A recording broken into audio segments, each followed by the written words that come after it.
Réalisez vos propres compositions de fleurs variées et adaptées à chacune de vos occasions. Avec les conseils de notre expert, c'est désormais possible. Alors débutons par un centre de table simple et classique. Tout de suite, les différentes étapes avec Pierrette. Pour la composition, on va s'aider d'une mousse florale qui, elle, va être mise à tremper de manière à ce que tout soit bien hydraté.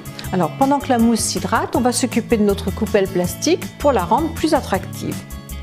Et pour la finition, un joli lien de raffia. Et avec la serpette, on va retailler les bords de cette mousse. Dans le Livingstonia, le souci, c'est que souvent les pointes sèchent en premier. Alors on va justement les éliminer. Et la forme est très sympathique, lorsqu'on les retravaille, c'est plus décoratif.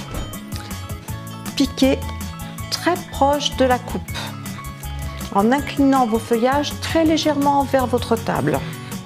Cette fois, nous utilisons le Galax, toujours des feuillages de forme ronde. J'alterne avec la feuille de Livingstonia que l'on a préalablement découpée. Sachant que là, c'est un décor de table, il ne faut surtout pas travailler trop haut, de manière à ne pas gêner les convives entre eux. Première fleur, toujours la coupe en biseau à l'aide du couteau, et vous la piquez le plus profondément possible pour l'hydratation. Autour de la rose, on va piquer le feuillage de cassis, environ 3 tiges. Et j'ai également choisi de l'alchimie pour la couleur acidulée.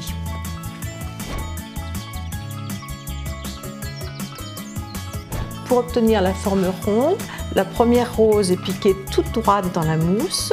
Les niveaux un petit peu en dessous sont piqués légèrement en biais et celles d'en dessous encore plus en biais.